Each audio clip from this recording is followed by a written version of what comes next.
Alhamdulillah wassalatu wassalamu ala Rasulillah. Kita lanjutkan. Allah berfirman, Iyyaka na'budu wa iyyaka nasta'in. Iyyaka na'budu, hanya kepada Engkau kami beribadah.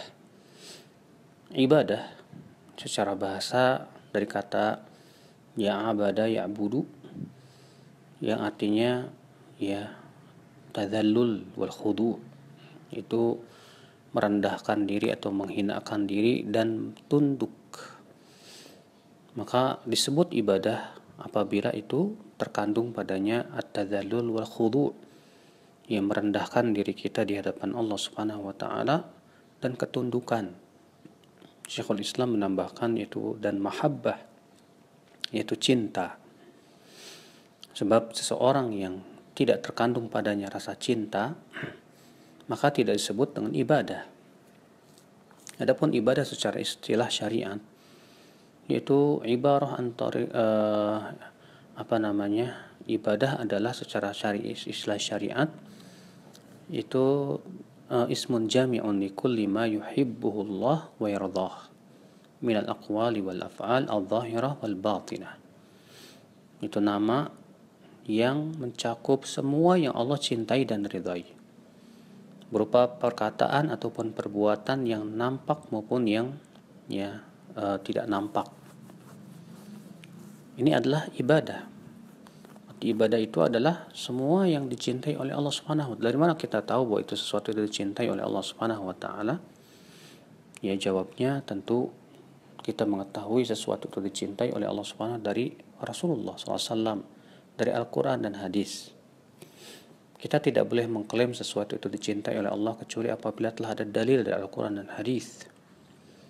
Ya, karena hanya Allah yang Maha tahu apa yang Allah cintai dan ridhai. Adapun kita, kewajiban kita adalah mengikuti dalil. Oleh karena itu Allah berfirman, wa asa an takrahu syai'a wa huwa khairul lakum wa asa an tuhibbu syai'an wa huwa syarrul lakum wallahu ya'lamu wa antum la ta'lamun. Boleh jadi kamu tidak menyukai sesuatu dan ternyata itu baik buat kamu, dan boleh jadi kamu menyukai sesuatu ternyata itu tidak baik buat kamu. Allah yang tahu dan kamu tidak tahu. Maka ibadah harus diserahkan kepada Allah dan Rasulnya. Ada sesuatu perintah dari Allah, lakukan. Kalau tidak ada perintahnya, jangan lakukan. Karena para ulama bersepakat bahwa asal ibadah itu tidak diperbolehkan. Kenapa? Karena ibadah itu hak Allah Subhanahu wa taala, dan Allah ingin diibadahi dengan apa yang Allah cintai dan ridhai, bukan sesuai dengan selera manusia. Maka kewajiban kita adalah beribadah kepada Allah Subhanahu wa taala dengan syariat Rasulullah sallallahu alaihi wasallam. Iyyaka na'bud, hanya kepada Engkau ya Allah kami beribadah. Yang artinya adalah bahwa semua ibadah hanya untuk Allah Subhanahu wa taala dan ikhlas semata mengharapkan wajahnya. Allah berfirman, wa ma umiru illa liya'budullaha mukhlishina lahuddin. Tidaklah mereka diperintahkan kecuali untuk mengikhlaskan amal itu untuk Allah Subhanahu wa taala saja. Maka orang yang memurnikan ibadah hanya kepada Allah, dia akan selamat dari berbagai macam kesyirikan, baik syirik besar maupun syirik kecil.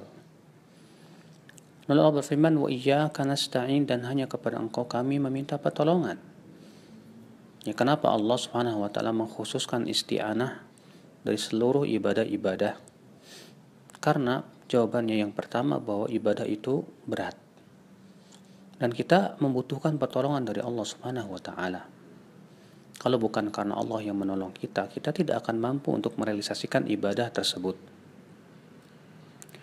Kemudian juga yang kedua, karena kita membutuhkan ikhwata Islam azakumullah isti'anah dalam setiap kehidupan kita.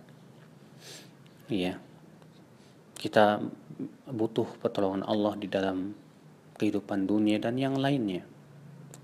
Oleh karena itulah, di antara rahasia tentang mengapa Allah mengatakan iyyaka na'budu wa iyyaka nasta'in, karena Nabi sallallahu alaihi wasallam menyuruh kita untuk meminta tolong kepada Allah dalam doanya yang masyhur, Allahumma inni ala dzikrika wa syukrika wa husni ibadatika.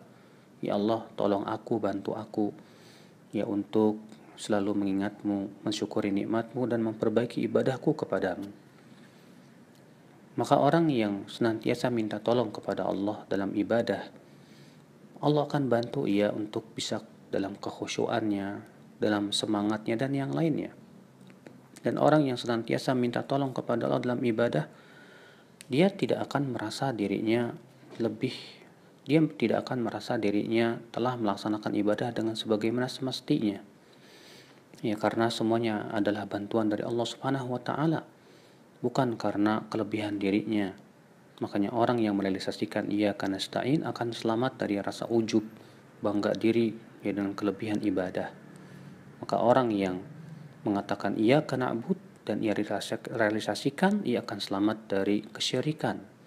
Dan iyyaka nasta'in, dia akan selamat dari ya rasa ujub. Allahu a'lam.